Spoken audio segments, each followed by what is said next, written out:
Hey, I'm Jeff Perkins. These are the Soundstripe Sessions. This is a podcast about the space between inspiration and execution. That's where the real story lives.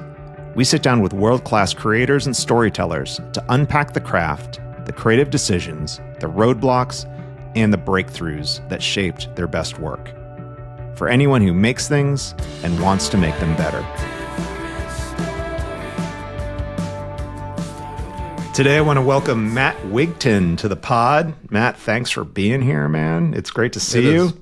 My pleasure. Thank you for having me. Yeah.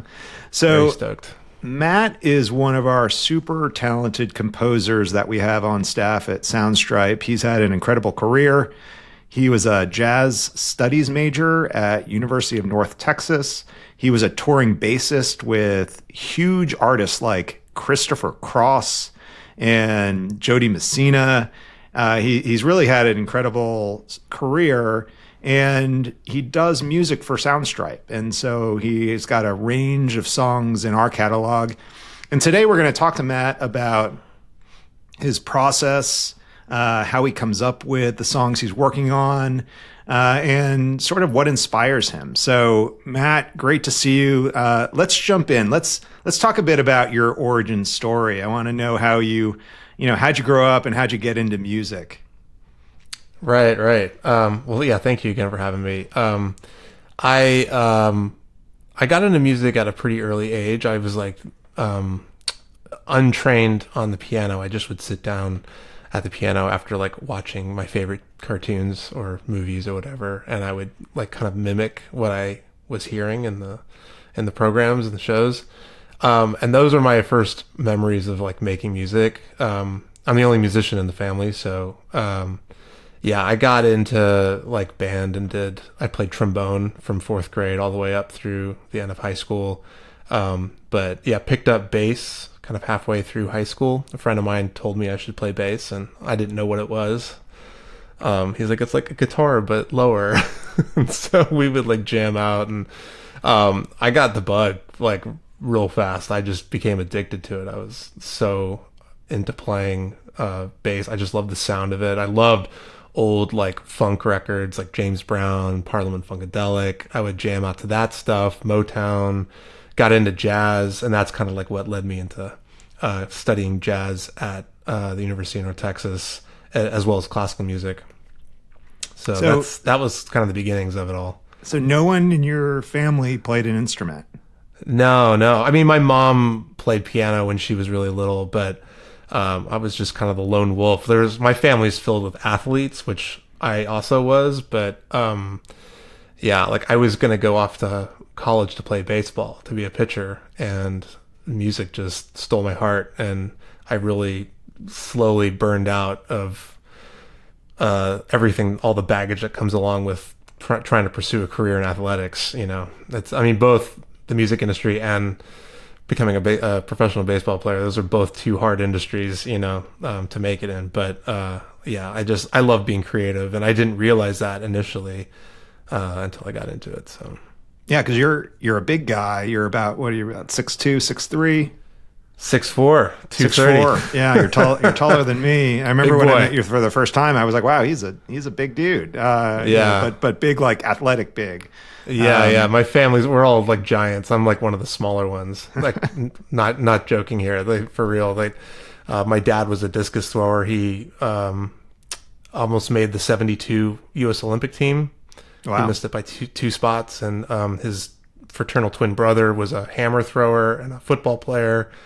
My other uncle, he was a cross country coach, and so it was just a lot of that kind of stuff. Yeah, and you went a different path though. You went the music path, and so when you were growing up, you talked about James Brown, you talked about Parliament Funkadelic. I mean, what was your first album when you went to the record store and either bought? I mean, you're probably the age where it was a cassette tape.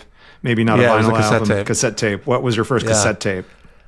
Ironically, the Spin Doctors, Pocket Full of Kryptonite. Yeah. Do you remember that? Oh, man. Classic 90s band. Yes, yeah, man. Totally. Although I don't remember like playing along with it. I just remember buying it. There was a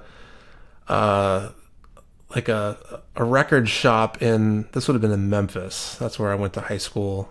and middle school. And I just, for some reason, I don't know, maybe I thought it looked cool or something, so I picked that up. But yeah, I've had over the years a pretty eclectic, taste in music. I like a lot of genres of music, and I think it's very evident in like what I do for Soundstripe too. I find myself in a lot of different sonic pools, if you will. Okay, so James Brown, Spin Doctors, and then you studied jazz in college. What got you into jazz? Because it seemed like you were in these like much more popular music, Motown, Yeah. and then how did that transition to your passion for jazz? Well, I think, a lot of like the Motown and the funk, like a lot of those records that I was listening to, I think there's a lot of crossover. You listen to old Motown songs and the harmony is very rich and much closer to jazz harmony than I'd say your typical pop harmony that you hear today. And in fact, a lot of the studio musicians back then, like some of the Wrecking Crew, you talk about those guys, or Hitsville in Detroit. I think a lot of them played jazz. A lot of them, would do that in their free time. So I don't know. It just seemed like a pretty effortless crossover for me, and I like the freedom that jazz has. And there's a lot of history. There's a language. It's constantly evolving, though. It's a really special art form that's truly American, but it's an amalgamation of all of these different styles of music from all over the world, which again, that's like really inspiring to me. I love that. Just, it's like a melting pot. It represents this country perfectly, always has.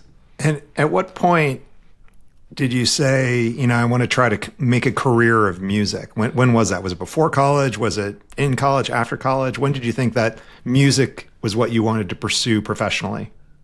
Well, I think it was like pretty soon after I got to Denton, which is where North Texas is, just north of Dallas. I was there maybe a week, and I got my first gig. Ironically, I didn't have a car at the time. I had left my car back in Memphis because I was just like, well, I'm just going to be in the dorms, practicing all year. Like, what do I need a car for?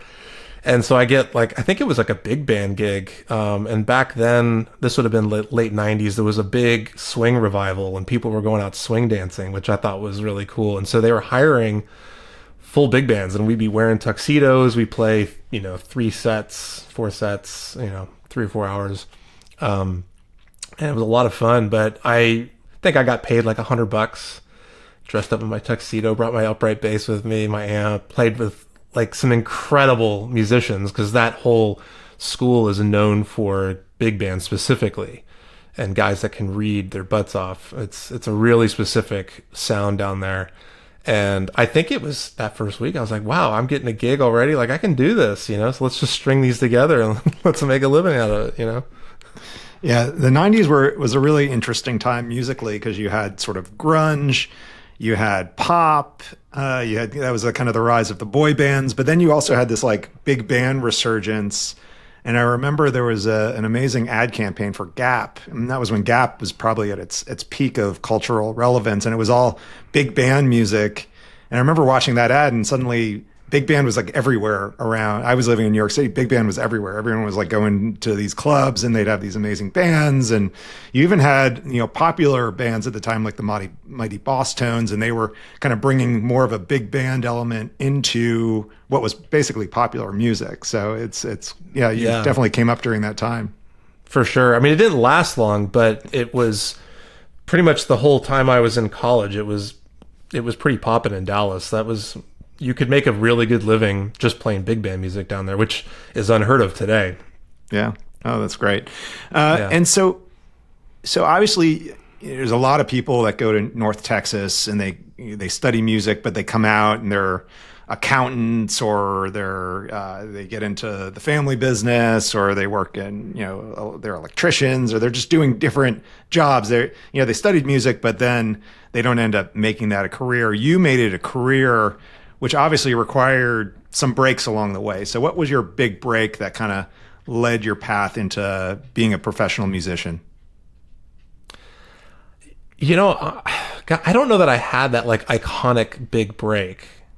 but I was very perseverant, and I was in New York for 10 years. So like I graduated college in 2003 and briefly moved to South America. I lived in Peru for about 6 months and fell in love with the music down there and the people, the food. It was just like a wildly incredible experience that I was very grateful for. Still am, because it kind of opened my eyes to like how life operates outside the United States. And there's just so much the world has to offer. And so I just had this dream while I was in college. I was like, I've got to go to New York. Because like anybody that wants to be a jazz guy, it's like New York is the place. It's always going to be the place, you know? And so I got to New York, and I was realizing pretty quickly there was a lot of heavy musicians there, you know, and it's very saturated. There are a lot of people trying to make it. Everybody's got a sound, an identity. There's bands, there's clubs. It's expensive to live there. So, you know, not conducive for a young musician that's broke and, you know, pretty freshly graduated out of college. So I think I just, you know, I ended up doing the Betty Carter Jazz Ahead program.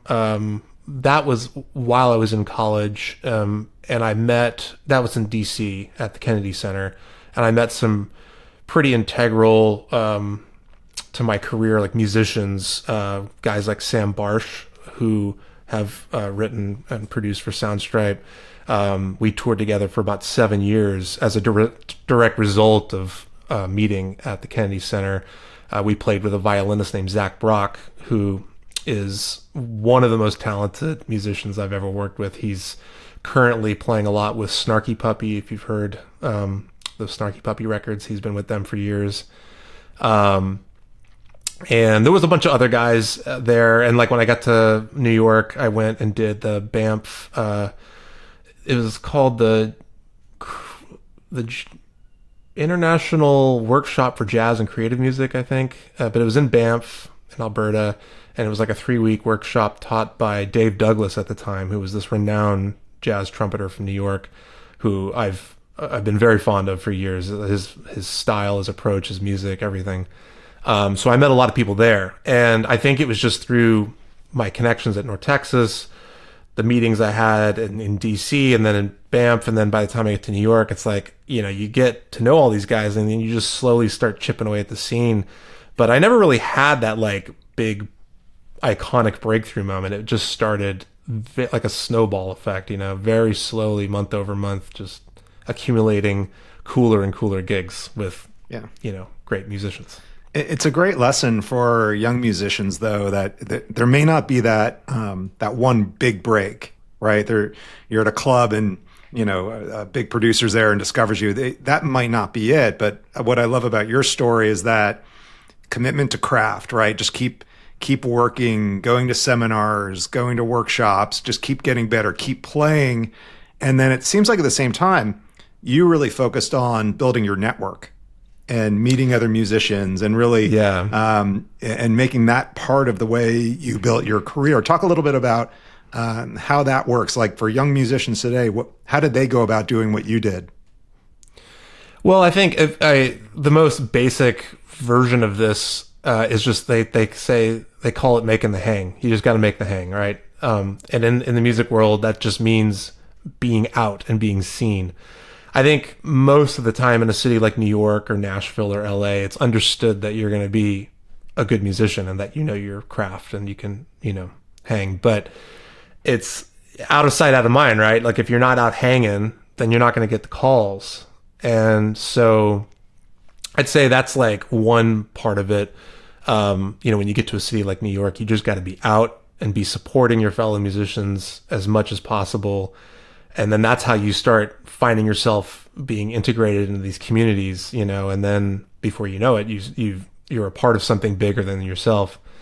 I would also say, though, that you got to leave yourself open to things that are maybe not what you expected. And so like a good example of that, you know, I moved to New York to become a jazz musician, but within a month of moving to New York, I met a girl named Elizabeth Zeman, who at the time was running this band called Elizabeth and the Catapult. And I think a bass player from North Texas, this guy named Bob debut, he had originally recommended me to her. So I didn't know who she was. I didn't know what the style of music, the band, anything. And so she's just like, hey, she calls me up and she's like, I got your number from Bob. Do you want to come like hang out and play some music together? And I was like, sure. Like I was open to doing anything at this point because I had just gotten to the city and I didn't really know that many people. And that ended up blossoming into a multi-year friendship and a tenure with Elizabeth and the Catapult. That was a band that was doing really creative, pop kind of Beatles style, but also, I don't know, it just had this like theatrical element to it. It was very intelligent music presented in a really like indie kind of way. And we played a lot at places like the Rockwood Music Hall in the Lower East Side, which, that was a really special place for me. I played a lot of gigs over the years at that place. But some of my fondest memories in New York were working with that band in that venue. And that was just something that I didn't expect when I moved to New York. I wasn't expecting to be playing like that kind of music. But that then opened the door to all of these other different opportunities with, songwriters and pop bands and, indie rock, like dance bands. I mean, at the time you had MGMT, Vampire Weekend, TV on the radio. You had bands like that, Grizzly Bear. They were all like doing their thing in New York. And it was a really exciting time to be in the indie rock scene. So I was kind of like dabbling in that and got a foot in the, jazz world. I also did a lot of theater work, off-Broadway stuff, working with people like Elaine Stritch and, but New York does that. Like you'll just end up finding yourself in the like strangest of places that you didn't expect. So I would say back to your original question, just being open-minded enough to kind of know that like things are not necessarily going to go the way that you think they are. Yeah. Now, were you all in music, or did you have to wait tables? Did you have to pick up side hustles? I had so many side hustles. I used to like, my wife and I, we always, because she was in New York for about a decade, and we always recount these wacky day jobs that we had because everybody was working day jobs unless you were independently wealthy, And so my first job was handing out flyers to promote the development of Lower Manhattan because, 9/11 had happened and they had rebuilt a lot of what had been destroyed down there. And so, but everybody left Lower Manhattan, it was like a ghost town. And so they were trying to get people to move back. And so I was part of that initiative working. It was a government job, believe it or not, but that was my first job in New York. You're literally handing out flyers to people like on the street? Yeah. 7 a.m. to 11 a.m. So it wasn't like, I think I was making like $15 an hour doing it. But the reason why I loved it so much, and it was like a Craigslist find too. I was doing it Monday through Friday. And I loved it because it freed me up for the afternoons so I could go around the city playing sessions. Cause that was kind of another thing that you would do is you would go to people's apartments and kind of like jam, play original music or standards or whatever. And then at night you'd have your gig. So needless to say, I wasn't sleeping very much. I was 3 or 4 hours a night. Also, you were I was a younger broke, man so back then. Starving, Yeah, exactly. That's great. Well, let's talk a little bit about your creative process. So you've done over 1,000 songs for the Soundstripe catalog. That's a amazing amount of songs that you've created from start to finish that are out there that people are using in different kinds of projects. But talk us through sort of your song creation process. I mean, where do you start? I know at Soundstripe you get a lot of freedom to create what you want. Sometimes there's some client requests come in or briefs come in, but I mean, generally, where do you start the creation process for your music? Well, I mean, I feel like I operate like a kid when it comes to creativity. Like when I was really little, I'd go out building forts and like picking up a stick and beating the heck out of a tree, playing like knights in armor. It was very fantastical, very like imagery based in my head. I think a lot of children are that way, but with my creative process, nothing's really changed in that regards. And because I've been so inspired by film and music in film that I feel like I tend to almost like create music for picture that doesn't exist, So, and a lot of the different monikers I have with Soundstripe, while they're all stylistically very different, there's a common denominator with almost all of them, and that they were kind of written, originally for these pictures that don't exist, and like only in my head. But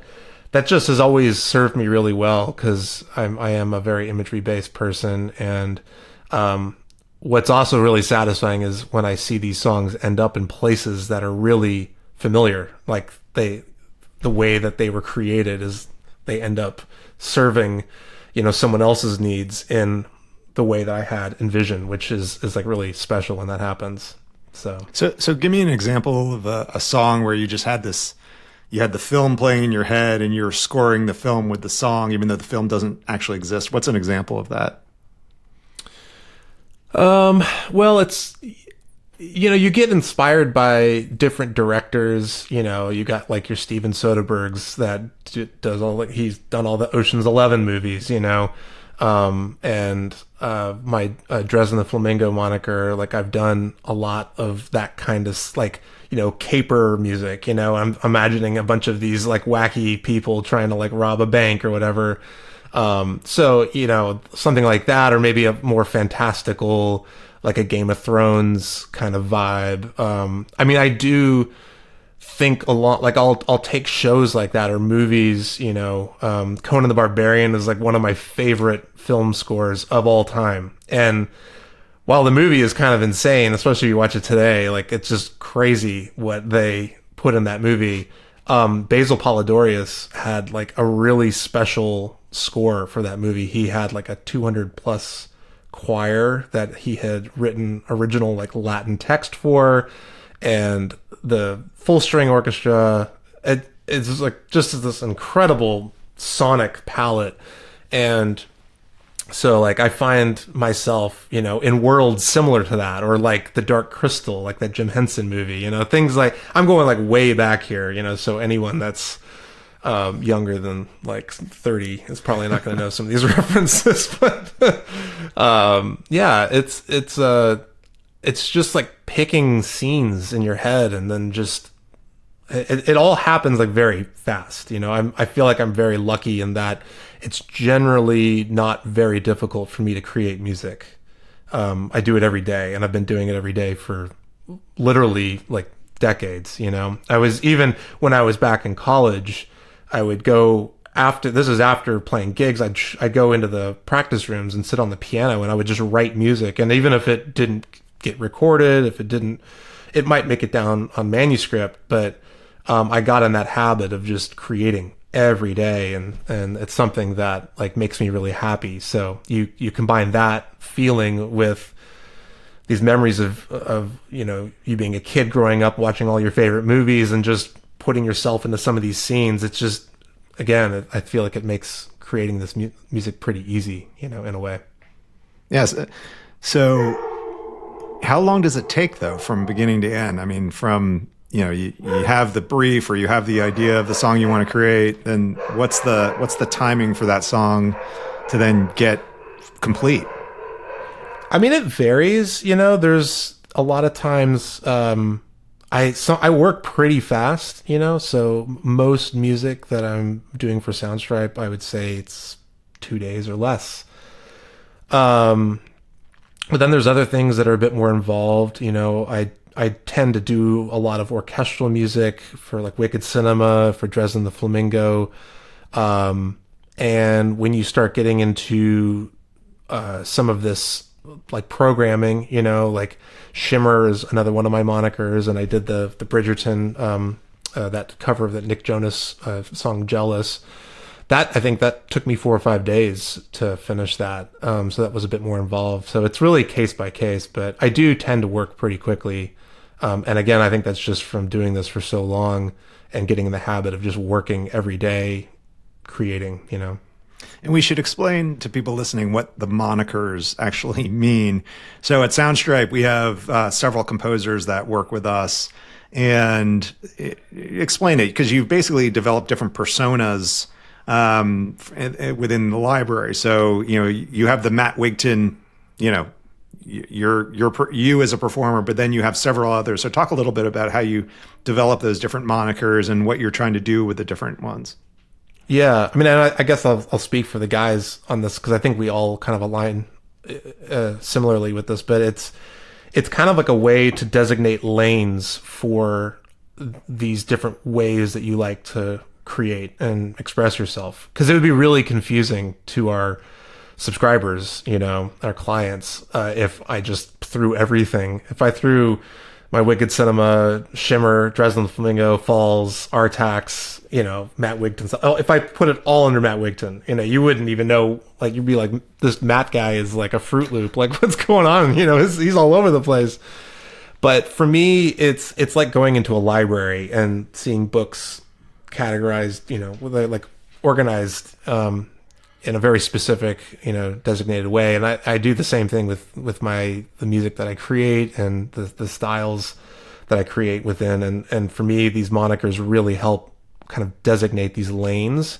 And a lot of times, each month I'll go in knowing that I've got a handful of these monikers I'm going to be writing for. There's some days I wake up and I'm like, yeah, I don't really feel like doing a kooky music theater track for Dresden. I would rather do some epic, like bombastic drum, dark cinematic thing for Wicked Cinema. So it's kind of helpful in that way, because a lot of times as a composer, you're not necessarily in the same headspace every day, right? So it does allow more flexibility, I think, creatively to have those lanes. So when you're working through a new song, what's the tell for you that, like, oh, I have it? Like, what's like, oh, yeah, that's good? Because you're playing, you're on the piano. Are you composing everything on the piano for the most part? Yeah, I do compose everything. I start with the piano. It's different because some songs, it's like about a sound. It's like a texture, and it could even be like a field recording, like of a jungle, some birds in a palm tree or something. I don't know. Like, I'll just hear something and I'll be like, oh, that's like really striking. I really like that sound. And then I just kind of roll with it, and like the beat or the harmony or the melody just starts to come with that. And other times there's songs where I'll know it by the end, by the way that I've orchestrated it, because I love orchestration. And for those that don't know, like, what orchestration is, like the nuts and bolts of it, it's basically knowing, like, or not necessarily knowing, but like putting more than one instrument together to play a certain passage, right? And then you got other instruments doing counterpoint to that or providing harmony or whatnot. And so sometimes it'll be towards the end of the song, like putting the song together, and I'll just hear the way that it's been orchestrated, and that makes me like be like, yeah, like this is like, I nailed this. This feels great. But, conversely, there's times when I've been in the middle of a song and I feel like I'm losing it. And I know that, I mean, we're not perfect, right? We're not machines, and not everything I make for Soundstripe is going to be like a banger. I'm not going to feel 1,000,000% about everything. But one of our mottos is, done is better than perfect. And like, I really embrace that. I do feel like we're still human in the end. And like, we're gonna put something together, and maybe, you're always going to have regrets about, even if it's something that you like, it could be 6 months down the road, you get a different set of ears hearing it, and you're like, why did I do this? Why did I orchestrate it that way? Or why did I put this harmony here? And so it's just, every musician has that problem. We're all the same, we're always our own worst critic. But I do think that it's more important that you see things through to the end, because in the end, I think that's going to serve you better, rather than having a hard drive full of stuff that's not. Yeah. finished. Yeah, I was talking to Tommy Welton, who's one of the he's not a staff composer, but he contributes songs to the catalog from time to time. And he gave us this song, and he said, I didn't really love it, but I thought I'd just hand it over to you guys because I thought it was okay. I think he was even thinking like, well, I'm going to give this to them because I don't really want it. I'm working on an album. I don't want this one. I don't need this for my album. And then he gave it over to our sound engineers, and they mixed it and arranged it. And it's a fantastic song. It's called Born to Roam. And he even said, he's like, after I listened to your mix of it, I was like, I had no idea I had that. Like, I didn't know I had a song that sounded like that. And he even said, he's like, I kind of wanted it back. I didn't want it. I Sure. wanted to keep it for my album. So it's like sometimes you don't know until you hear that final mix. You're like, oh, yeah, I got it. Yeah. Or you maybe are still not happy with it, but a lot of other people really love it. Some of these songs that are like really successful of mine, I'm just like, wow, I really like these other ones a lot better, but for some reason people gravitate to this one, and I don't know why, but like, I think in the end, you're just not only making yourself happy by just creating, but you're also making other people happy because they're creating as well, and they're putting your music, into with their picture or whatever they're doing, and so yeah. Okay, so let's talk about your gear, your stack, your tech stack that you use to create music. Let's geek out a little bit. We have a lot of gearheads that I think are going to really like this. But what are you using? Tell us about the equipment you're using to record, to create. Well, this is going to be very anticlimactic because I'm like basically on a mobile rig at the moment. We've had a lot of transition in this last year. We used to live in Nashville, and that's where I had a home studio. And then we moved to LA. We were in LA for a few years. I was basically on a mobile rig the whole time we were there. I had a bunch of stuff in storage. And now we're here in Connecticut, and we're on our way to buying a house in Connecticut. So I am still on a mobile rig, but I've got a MIDI keyboard. It's Nectar Impact LX49 Plus. That's probably the most widely used thing in my arsenal at the moment, which is not very inspiring. But I use a MacBook Pro, the M1. It's that first generation silicon chip. And I've got an Apollo Twin interface. Those things, like, I'm a ride or die UA, like Apollo Twins. I don't need anything else. Like, they sound so good. The preamps. I've got this Warm Audio 47 mic, which is basically the Warm Audio's version of a U47, which is one of my favorite microphones ever. Whenever I would go in to record on upright bass, I would always look for a U47 or an M49 for my bass. And so this also records vocals really well. So whenever I'm recording vocals, I'll use this Warm Audio 47. But most of the goodies are in the box. I'll put that in quotes, like within my computer on my hard drives. I'm a big Spitfire audio guy. Spitfire is and has been like top of the game as far as making some of the best string samples and brass and percussion. They do that stuff so well. A lot of those samples are done in places like Abbey Road and Air Studios, which are just these iconic studios, obviously, over in England. And we don't have the budget. Like, who has the budget to hire a full string orchestra? That's like hundreds of thousands of dollars. It's not very practical. So for someone like me, that's also working very quickly, a company like Spitfire, the products that they make, it's one of my go-tos for a lot of whenever I'm programming orchestral music. That's one of my VSTs that I use. But I also do a lot of sampling. Splice is a tool that a lot of producers use nowadays. I'm a big fan of taking things that don't sound like they could be, like a part of a drum kit, for example, but taking these sounds and like making them into something like a drum kit, or taking another sound and maybe stretching it into some sort of like dreamy synth pad, but it's like the sound of a I don't know, like a cow mooing or something, you know. I do a lot of that. I'll take a lot of really interesting field recordings and then just chop them up. And I use the basic sampler in Logic. Logic is my DAW of choice. And the sampler that comes with that is very simple, pretty basic, but you just drop this stuff in, chop it up, and you can end up getting really creative and coming up with some really fun things. So, and I use that across the board with a lot of these genres that I'm composing in. Yeah, it's probably, if you think back to when you were starting, this wasn't even possible for you to have a mobile rig. You had to be in a studio with, hundreds of thousands of dollars of equipment. Now you could, be wherever, as long as you have kind of your mobile kit, and produce incredibly high quality music. It's pretty amazing.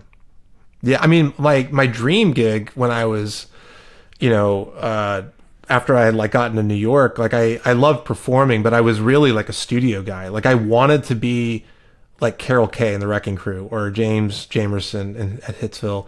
I just wanted to be that bass player that was being called in the studio every day, recording 2 or 3 records a day, whatever, like rinse and repeat. I just wanted to be working, and in a way, what I'm doing now is about the closest thing to that, right?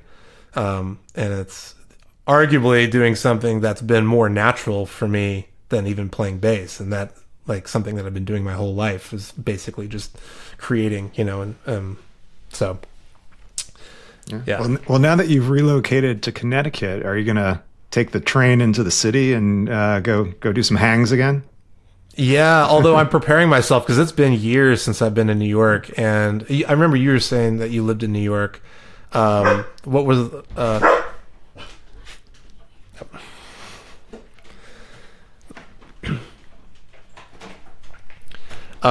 yeah, you said you lived in New York, and I was in New York from 2004 to 2013. So a lot of that places that we would hang there, like these clubs and like restaurants, your favorite bars and restaurants you'd like to go out to eat at. A lot of those places are gone now. Even the place that my wife and I met, Cornelia Street Cafe, R.I.P. Big shout out. I will never forget that place. It was a great restaurant up top, and down in the basement was this teeny tiny little stage. They had been doing like poetry readings and like very small theatrical things, as well as like jazz and they would get away with doing a lot of different types of shows down there in this tiny little maybe 30-person seating area, and that went all the way back to like the 1920s, I think. So places like that are all gone. 55 Bar, which was the first place I walked into to hear live music in New York, that's gone. And so yeah, to answer your question, we will be going to New York, taking the train down there, but I am fully expecting it to not feel the same way, because I think I have a lot of nostalgia I was in my 20s and early 30s when I was there, and that's a really special time, when you're growing up. It's exciting. Like, I mean, you don't have any money, but you have a lot of ambition and you have a lot of drive, and you're like just making friends and getting to be a part of like really fun things, and there's a lot of energy in the city. It really does not sleep. I mean, it's the only place in the world I've ever been in. I've been to 31 countries, so it's the only place in the world that I've ever been where you could, any type of food you want, any time of the day, you name it, you can get it. In New York, it's possible, Yeah. So. No, I 100% agree. I lived there for 10 years. Started my career there in advertising, and left for a few years, came back, and it was just an incredible time. And we did what many people do. And we had just gotten married, and we had our first child on the way, and we had that collective freak out that like we can't live in the city with a baby. And I do regret that we didn't try for a little bit just to stay in the city with a baby, because it would have been really cool to stay there a little bit longer. But now I have, 2 kids, 2 teenage daughters, and they love New York City. So I'm hoping if it works out that might be, the after college, they might end up there and have that same experience that we had, with where we were dead broke, but just figuring it out, having the time of our lives, and making a lot of memories. So yeah, I definitely I not a day goes by I don't think about it. Well, what if I had stayed in New York? What would life be like? I do remember, like, I used to ride the subway all the time. So I was in Astoria for about 7 years. That was made up the majority of my New York life, living in Queens. But I remember, I was always taking the train down to Brooklyn to see my friends in Williamsburg and Prospect Heights and places like that. And then obviously going into the city down to like Lower East Side and play gigs in West Village and whatnot. So I spent a lot of time on the train, and I remember seeing these like ancient people. I mean, these New Yorkers, these people were like born and raised in the city. They're like 90 years old. They're still riding the train. They're super spry, and I'm like, this is wild to me. But I'm also like, there's also an edge and a darkness that I feel like a lot of New Yorkers acquire the longer they're in the city, because it is a tough place to exist just because the sheer volume of energy coming at you from every direction is very overwhelming, after a while, especially as you get older, and then you realize there's certain things you can't deal with anymore, and that's why I think a lot of people leave. So I wonder if I stayed, what the quality of my mental state would be. It would be a different lifestyle today than it probably was in the early 2000s when you were there. But it's still, I mean, city's got something for everybody. I just don't think there's any city in the world like it, that has that kind of vibe and energy and just so much going on. So it's a very special place. Yeah. All right. Well, I hope you get in there more and start gigging and getting reconnected with the whatever the music culture is in the city. Because I think you're right. A lot of that kind of small club music stuff, I think, is kind of migrated down to Nashville, because Nashville is kind of blown up and it just got priced out of New York to some extent. Yeah, although Nashville's gotten super pricey too. Yeah. Interestingly, I mean, LA is obviously super pricey. I know a lot of New Yorkers that either made their way to Nashville or LA and or both. People just seem to be kind of crisscrossing left and right. But Nashville has a lot of live music, which I love. And there's still a scene for studio musicians, which I also love. And it's one of the last places in the country that can afford you like a lifestyle of just recording. If you didn't want to be a road dog and be riding the buses, doing the 15-hour trips, to play a rodeo in central Kansas, that you can be in a studio somewhere. Like, I always joke that in Nashville, everybody is either in the music industry or formerly of the music industry. Like I had a guy that sold me house insurance, and he had like a pub deal in the 80s, as a songwriter. And I was like, this is like a perfect metaphor for Nashville. That's just the way it is. It is truly a music city. Yeah. Sure. I was at our, the Soundstripe office in Nashville recently, and there's an ice cream place right near the office. And so I went in because I was kind of had a late afternoon craving, got a little thing of ice cream. And the guy selling me ice cream was like, "What's Soundstripe?" I was like, "Oh, we're a music licensing platform," and telling him a little bit about it. He's like, "Well, I'm a musician." I was like, "Exactly. Good for you, dude. Making the money, and doing whatever you have to do to make some money, so then you can gig at night. It's great." But yeah, the energy in Nashville is really spectacular. I mean, it's just just so much music everywhere you go, and not just the Broadway variety, but just I just love that a lot of the hotels have these really small music venues in them. Mm-hmm. So if you're at the Hutton or if you're at the Graduate, there's just like a little hole in the wall music place, and any given night you jump in there and there's like really talented singer-songwriters in there, just practicing, just kind of working on the craft. It's really a fun thing to see. Totally. It's also not just like country music. I think a lot of people think that it's just country music, but I remember when we got there in 2013, Jeff Coffin was someone I met pretty soon after arriving. He's been with Dave Matthews for years. He's a wonderful saxophonist, an incredible jazz musician. He's got a whole scene that he has created. I would argue almost single-handedly. He really fosters this jazz scene in Nashville. And he's a really good example. I mean, Jason Eskridge is another one. He's like one of the best R&B, like blues type singers that I've ever heard. And he had a whole thing at the 5 spot, Sunday Night Soul. He had that running for years. And, we were always trying to like go down and check that out. There was always incredible acts playing that venue and that night. It was a really good example of just like how diverse Nashville really is. The country thing kind of rules the roost, but there's a lot of other things. There's a lot of really great indie bands and just songwriters that are, not necessarily trying to go down the country lane, Yeah, absolutely. All right, well, let's listen to some music. I pulled some of the top Matt Wigton songs from our catalog. The first one, I think this one dropped in maybe 2017, 2018. It's called Star City. This is actually your all-time most downloaded song from our catalog. So let's take a quick listen to this one.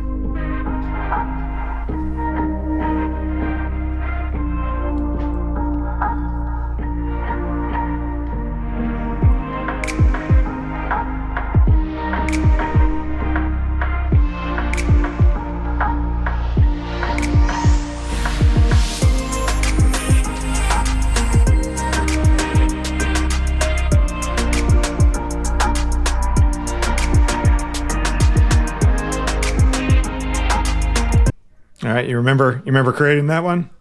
I do, yeah. I love that song, yeah. I tend to, for me, like water is just like a really big thing in my life. I fluidity, just being like, I've always talked to my wife when we're like going through hard times. It's like, you be like water, move around things like obstacles. It's like water will find a way, right? And when I compose, I do try to like be very fluid with the way that I work and like the sounds and textures that I'm incorporating. And I think like that song, I just remember liking the way, like almost felt like I could touch the song, there was like this texture to it that I really liked. Was that the visual? Just rushing water was your visual that you were well, no, that one I think that was after a trip to LA.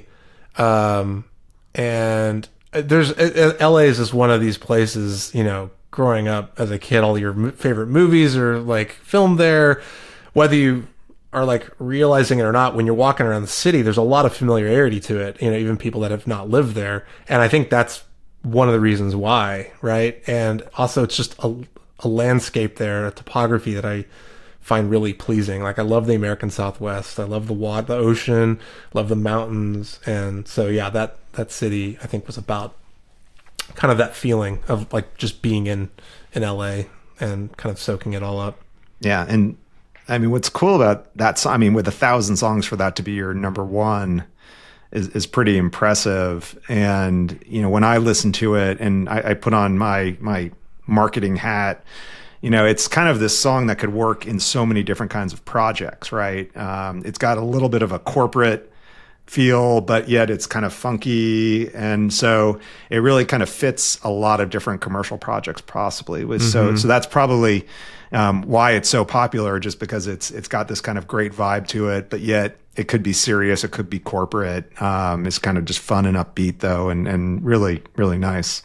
All right, let's listen to one of your quirkier moniker songs. So this is a song by Dresden the Flamingo.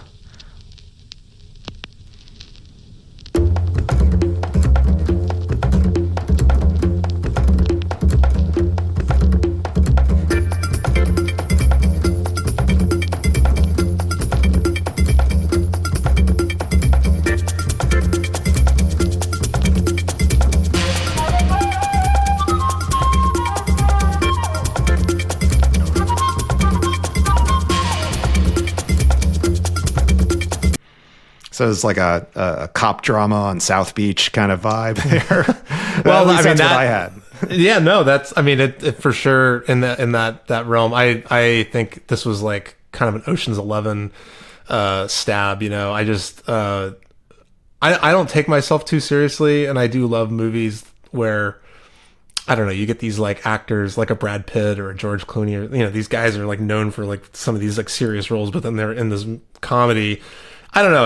I like the juxtaposition of that, and yeah. Again, I don't take myself too seriously, so that's one of the reasons why I love writing for Dresden the Flamingos so much, because there's very much a comedic element to a lot of that music, and even something like this that has this like really driving.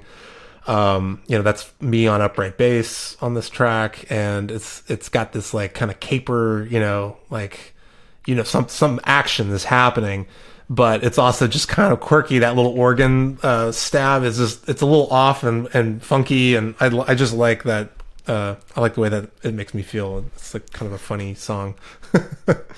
Yeah. So Dresden is your quirky moniker, right? That's stuff a little kind of off left of center.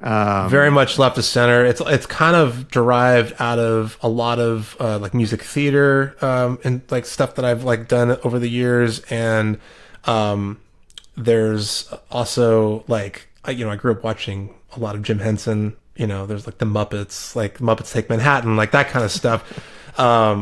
I basically use Dresden as my like creative relief to just have a great time and makes music that like kind of makes me giggle and laugh. Also like the Great British Baking Show, like I love watching that show with my wife, and I don't know who scored the music for that show, but it's really lighthearted, it's fun, kind of quirky and goofy like a lot of their contestants, and so I do tend to do a lot of music that sounds like that as well under Dresden. Yeah.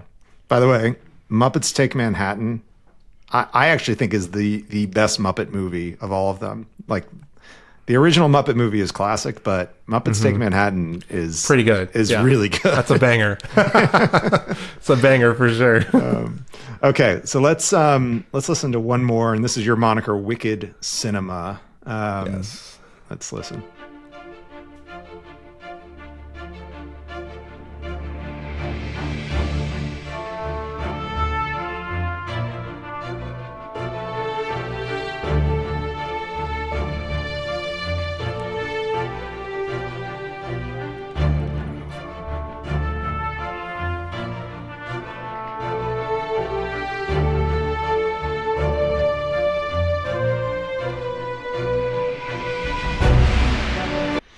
So that's your Game of Thrones anthem right there, right? Kind of that big symphony. There's like, for me with this track, there was an elegance that I was going for, like a dark elegance. And it had like some James Bond kind of vibes, right? Like that just real suave and like dark things, brooding, kind of vibe. I also like was drawing on, as far as the orchestration and the way that things were moving, a lot of like John Williams-esque type arrangement and orchestration type things that he would do. It was a really fun way to kind of exercise my orchestrational palette and just kind of dive into that world. But yeah, that I would say James Bond was probably the biggest inspiration for that. But dark elegance is kind of how I describe that track. That's great. And so other songs from Wicked Cinema in the catalog, are those going to have a similar vibe to them? Yeah, that's basically an area for me to really stretch and bend the listener's ear and kind of get away with anything that I want. It is, I think, my favorite moniker to write for, because sky's the limit, and I write a lot of music for like horror, suspense, dark cinematic, British drama, action, like a Jason Bjorn type thing, or any of the Jerry Bruckheimer stuff from the 90s. Like I will put a lot of that under the Wicked Cinema moniker and just have a lot of fun screwing with people. and it's been like, this is one of these things that, going back to what I was telling you about earlier, when you create these worlds for your music to live within, a lot of this music has ended up in TV shows like murder mystery docs. Killer Cases is one of them. I think it was on Netflix or Hulu there's like 4 or 5 seasons of this show. And this is like exactly what I'm talking about. It's like perfect, like I write these really sinister sounding pieces, and I'm like, the only place that I could hear this supporting, anything is like in a really dark picture, like a murder mystery type, documentary type place like that. Yeah, I remember one of our conversations, you told me one of your early inspirations was the show Unsolved Mysteries. Yeah. Right? Oh my gosh, that theme song to this day. That just slaps. That is So such a good. great theme song. Even when Stack. they did the reboot, they kept, I think, the same theme song because it was so good. Yeah, I think so. Although, like, I was just realizing that actor who's long since passed, Robert Stack, he just had such a vibe when he would introduce whatever the episode was diving into, and I would get so hyped for Unsolved Mysteries. He would just Love come that walking show. out of the shadows with his trench Yeah. coat on, and yeah, Totally. it Such a was so vibe. good. Early 90s, man. That's Man. like, you can't beat it. Must see TV. Totally.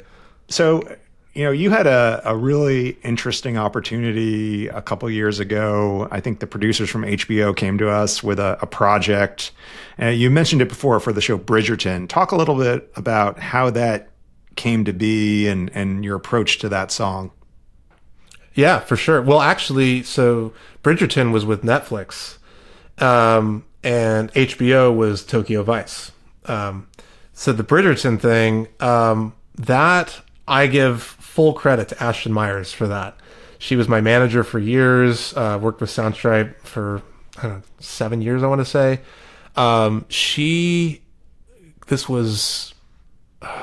This would have been like 5 years ago. I was actually visiting my in-laws at the time up here in Connecticut, and I was in the basement, and like she was like, "Hey, you should do a cover of this Nick Jonas song, but using like just do like a string quartet version of this, and we'll pitch it for the show Bridgerton." And I had no idea what Bridgerton was, never heard about it, not a clue. It's one of my wife's like favorite shows. Like she loves that show, and I've like since like checked it out obviously and kind of know the vibe. But I spent like 4 or 5 days putting this song together, and covering it with just strings, and I was shocked at how much I loved the way that it sounded, and I was like, this is so different. And since then we've, I think, become accustomed to like covers being done with string quartets, string quintets. I think Chris Bowers is the guy that does the music for Bridgerton, and he's just done such a great job of creating this world where all this pop music can be relived, but through like this like classical vibe, which I just think is so cool. So that sat on Ashton's hard drive, as far as I'm concerned, for years until she was able to successfully pitch it to Netflix and Bridgerton, and they took it. They wanted it for, I think it was the last season. So yeah, of course I think it was episode 2. Check that out, and just thought it was the coolest. Super fun. And if you Also, I wanna- love how something like done that long ago can find a life, years later, right? And if you want to listen to that song, we're not going to play it here, but go to Spotify and search Jealous by Shimmer. And Shimmer is another one of Matt's monikers, but Jealous by Shimmer. And you could listen to the Nick Jonas version, or the Jealous by Nick Jonas, with just really created to be like a classical string quartet song. It's beautiful. Yeah. I have a little surprise. I think I can talk about this, but I have an EP coming out under Shimmer that's a cover of these pop songs. So kind of done in the same way, in the Bridgerton style, like we called it. But we've got a Shakira, Whenever, Wherever, doing Love Fool by Cardigans, Everywhere by Fleetwood Mac. There's some cool songs on this. I'm really excited, and it's I want to say it's coming out within the next month or so. So That's super hopefully exciting. we can blast that out. Yeah, that's great. That's great. I mean, how hard is that? Because you're taking a song that is well known, and you're not just putting your own spin on it. You're kind of transforming it into something that's totally different, a classical composition. How hard is that to do? Well, what I realized like pretty soon into like doing this was that certain songs lend themselves really well to strings and other songs not so much. So like the Whenever Wherever by Shakira, it's such a percussive melody, and in general the song just, it really like has this energy to it that it suits strings really well to like adapt it for that. But then I did like Tate McRae's Sports Car, and that was a lot more of a challenge. I found that much more challenging because, she's, from what I understand, primarily a dancer. Like she's a very, very good dancer and also a great singer. But like that song, I feel like you can tell it was done for someone to dance to. And so I found it harder to find these things to grab onto for the strings. But compared to the Shakira song or like the Love Fool by the Cardigans, like that, those songs lent themselves much more easily, So that was something that was a challenge that I wasn't expecting right off the bat, but it wasn't until I got into it and I started realizing like, oh, this is like, it really depends on the song that you're looking at covering and how well, it helps that I'm a string player and that I have classical training too, because there's ways that string players will treat certain types of lines, right? And it helps to know like what sings best in a violin, range and violas and cellos and double basses. So, just kind of assimilating all that together to like put this together. All right. Well, my 15-year-old daughter's going to be super excited. You did a cover of Tate McRae Sports Car, because she's a huge Tate McRae fan. Cool. She actually had me take her and her friends to the Tate McRae concert a couple months ago when she was here in Atlanta. And so I had to take them, but I wasn't allowed to sit with them. So I had to get my own seat, like kind of a couple rows away. And then I realized, I didn't really know Tate McRae that well. Great. But then I realized, it's kind of like, sort of like a very sexy act. She's like new Britney Spears, basically. Mm-hmm. And here I am, this older dude sitting alone at a Tate McRae concert, and I was looking around. I was like, "Oh, everyone thinks I'm this like dirty old dude at the dude." And you're gonna have to. I'm gonna have to get some pro tips from you, because I've got a 10-month-old, and I know I'm like some years down the road from this, but I know I'm gonna be in a similar boat, so I'm gonna have to get some tips from you on how to navigate these waters. You're going to be that dad. I mean, what I did, my strategy was I started tapping people on the shoulder and just making it known in the section that I was a chaperone and my daughter was about 10 rows in front of me. Right. And I'm not some dirty old dude that's right. here to watch Tate McRae. I'm here as a chaperone for a very specific purpose. But yeah, I've actually, your kid is way too young to go to concerts, or maybe they, you can with the, where's like the noise canceling, but I've had a lot of joy in bringing my kids to concerts and letting them experience that. And unfortunately, the result is I have to go to concerts and see bands or musicians I may not really want to see, because sure. What I learned early on is that I can't drag my kids to like Bruce Springsteen. They're just not going to have it. That's also a 4-hour show right there too. Well, here's what would happen. They would tap me on the shoulder after hour 2 and they say, "Daddy, sure. I want to leave." And what are you going to do at that point? You have to leave the Bruce Springsteen concert. But if I take them to bands that they know and like, they'll be all in. Like we've seen Olivia Rodrigo and Taylor Swift and Tate McRae and Zach Bryan. So it's got to be bands they like. They text me all the time like, Noah Kahn just released a new album, so we have to go see him when he's in concert, which it's a super expensive thing to do with your kids, but it is very fun and a great sort of bonding experience. We went to see Coldplay over the summer. Oh, cool. In Nashville. That was really cool. So yeah, I highly recommend once your child's of age to start bringing them to some shows. And you don't have to go to big shows. You can go to small coffee shops. Yeah, for sure. We'll definitely be doing that. Yeah. I think our MO right now has been the food thing, like exposing her to like as many different types of food that's suitable for her to eat, of course, like at this age. Because both my wife and I are like big foodies and love food as much as we love music. And so, we obviously have like traveled. She's traveled the world 1,000 times over at this point because she's a former touring musician as well. And so we've had the opportunity to like try a lot of different types of cuisines from around the world. And so that's, I think, when I knew we were going to have a daughter and I was going to be a dad, like that was one of the first things I thought about was like, wow, it's going to be so fun reliving all of these different types of experiences of like trying like Indian food for the first time, trying Thai food for the first time, and just seeing like what she thinks of all of these new flavors, to her. So that's going to be fun. But yeah, music will obviously, that'll be a part of it too. Yeah, that's great. All right, let's land the plane here. I want to ask you one last question. So if you could give 18-year-old Matt Wigton one piece of advice, nugget of wisdom, what would it be? What would you tell your 18-year-old self sitting here today? Buckle up. Just buckle up, because it is going to be a ride. Yeah, that's what I would tell him. Yeah.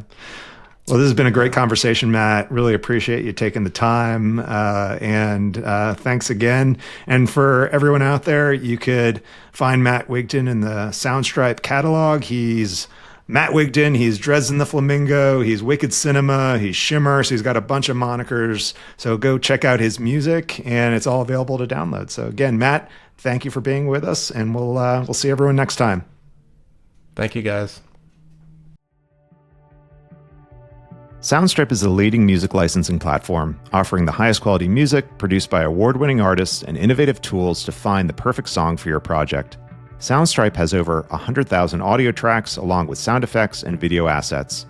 We provide comprehensive licensing coverage, whether it's a broadcast TV spot, social media video, or podcast. Soundstripe helps turn an average video into an unforgettable story. Learn more and sign up for a free account at soundstripe.com.